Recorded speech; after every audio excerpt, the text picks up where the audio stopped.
Assalamualaikum warahmatullahi wabarakatuh. Waalaikumsalam warahmatullahi wabarakatuh. Baik, selamat pagi anak-anak. Pagi, Bu. Bagaimana kabar hari ini? Baik.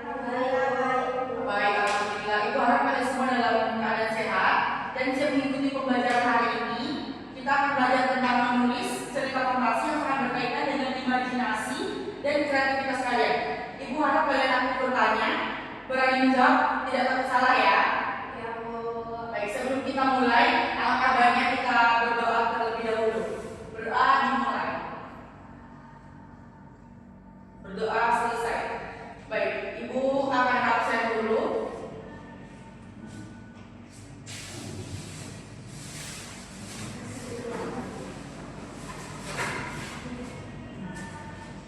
Baik, yang pertama Irma, Adik, Dialova, Bu. Renita, Siti Ramawati, Bu. Kurniati, Nikma, Bu. Wiji Rahayu, Bu. Nur Syafika, Bu. Anissa Mardani. Izin, Bu. Izin, oke. Baik, dari semua berarti ya.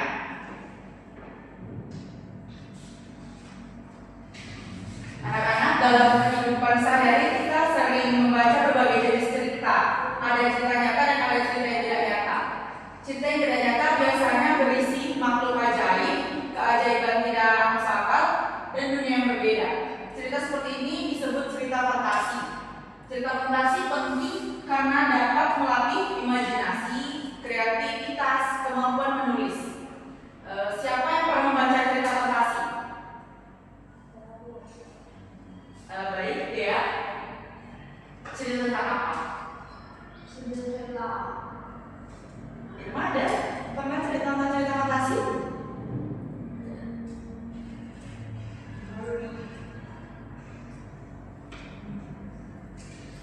Seperti kayak Timun Mas gitu. Pernah? Pernah. Selain Timun Mas apa? Oke, bagus sekali Mbak Irma ya. Menurut kalian itu nyata atau tidak? Kalau tidak nyata, mengapa tetap menarik? Karena seru. Karena unik. Betul. Cerita fantasi membuat kita bebas berimajinasi. Baik, untuk selanjutnya, perhatikan PowerPoint di depan ya. Baik, yang pertama kita akan menjelaskan langkah-langkah menulis cerita fantasi. Buat Irma, bisa Irma bacakan? Bisa, Bu. Apa pengertian dari cerita fantasi? Coba bacakan Irma. Cerita fantasi adalah cerita yang berisi kisah imajinatif yang tidak terjadi di nyata. Cerita ini biasanya menghadirkan tokoh, tempat atau peristiwa yang bersifat ajaib, unik dan melampaui logika kehidupan. Baik, terima kasih Bu Irma ya. Bacakan pengertiannya. Selanjutnya, dari ciri-ciri cerita fantasi yaitu yang pertama ada mengandung unsur imajinasi atau khayalan, yang kedua menghadirkan tokoh atau makhluk ajaib, yang ketiga latar tempat dan waktu tidak biasa, yang terakhir peristiwa yang tidak mungkin terjadi di dunia nyata. Yang pertama adalah menentukan ide. Langkah pertama yaitu menentukan ide atau gagasan utama cerita, ide yang bisa berasal dari imajinasi, pengalaman, mimpi atau cerita yang pernah dibaca. Ibu bertanya, ide kalian muncul dari mana? Dari film, Bu. Selanjutnya? Dari Pikiran. mimpi, Bu. Baik. Yang kedua, selanjutnya menentukan tokoh atau karakter. Menentukan siapa saja tokoh dalam cerita serta sifat-sifatnya, misalnya tokoh pemberani, baik hati atau tokoh jahat. Ibu tanya lagi, tokoh apa? Apakah tokoh harus manusia? Tidak, Bu. Mengapa tidak? Kan fantasi. Oh baik, terima kasih ya Wiji. Untuk selanjutnya menentukan latar. Latar yaitu menentukan tempat, waktu dan suasana terjadinya cerita. Contohnya di kerajaan sihir, hutan, ajaib atau masa depan.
Ibu akan membagikan LKPD untuk kalian kerjakan berkelompok ya.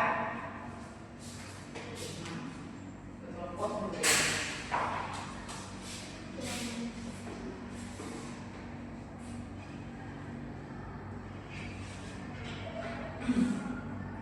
Apa ide kalian?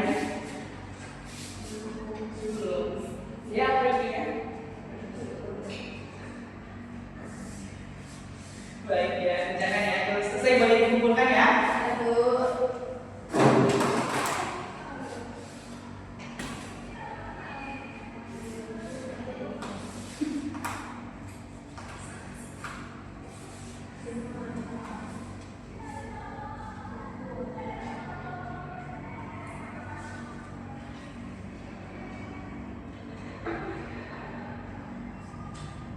Boleh dikumpulkan ya.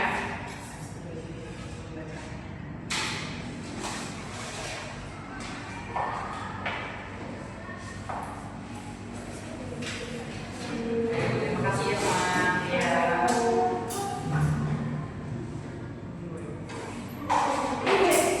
Ibu ingin bertanya, apa yang kalian pelajari tentang hari ini? Apa manfaatnya bagi kehidupan sehari-hari? Bagian paling sulitnya apa? Baik. Jadi ide bisa dilatih dengan membaca imajinasi. Hari ini kita belajar pengertian cerita fantasi, langkah-langkah menulis, dan cara membuat kerangkanya. Untuk tugas di rumah, kalian boleh membuat tugas kerangka cerita fantasi di rumah. Minggu depan dikumpulkan ya. Baik, kita akan menutup pembelajaran kali ini. Cukup sekian dan terima kasih.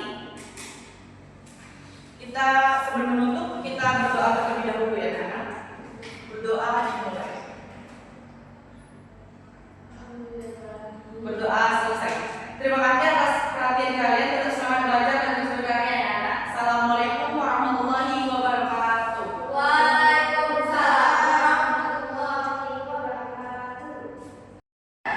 Baik, saya Irma. Di sini saya akan menilai keterampilan bertanya kepada Agam.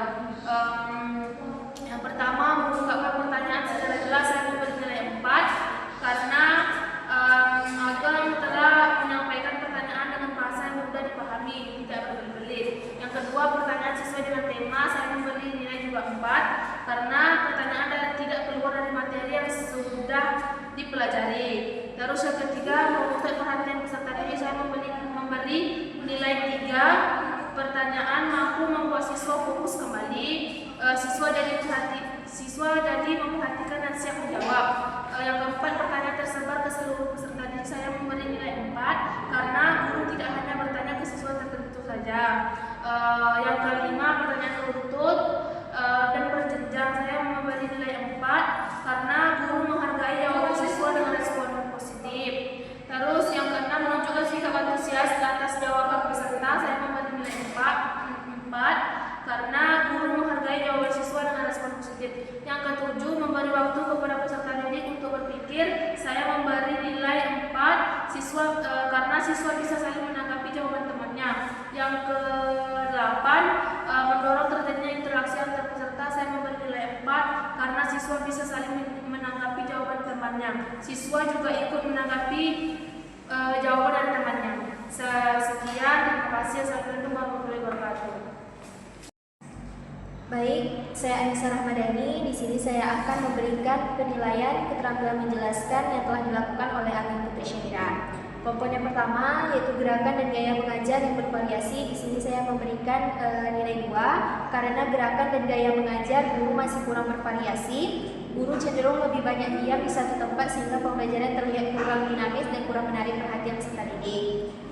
Komponen yang kedua yaitu intonasi suara guru yang bervariasi. Di sini saya memberikan nilai atau skor 4. Intonasi suara guru sudah sangat baik. Guru mampu mengatur naik turun suara dengan jelas sehingga penjelasan tidak monoton dan mudah untuk dipahami oleh peserta didik. Yang ketiga, mengadakan perubahan isyarat atau mimik. Di sini sini saya memberikan skor 2 karena penggunaan isyarat dan mimik oleh guru masih kurang.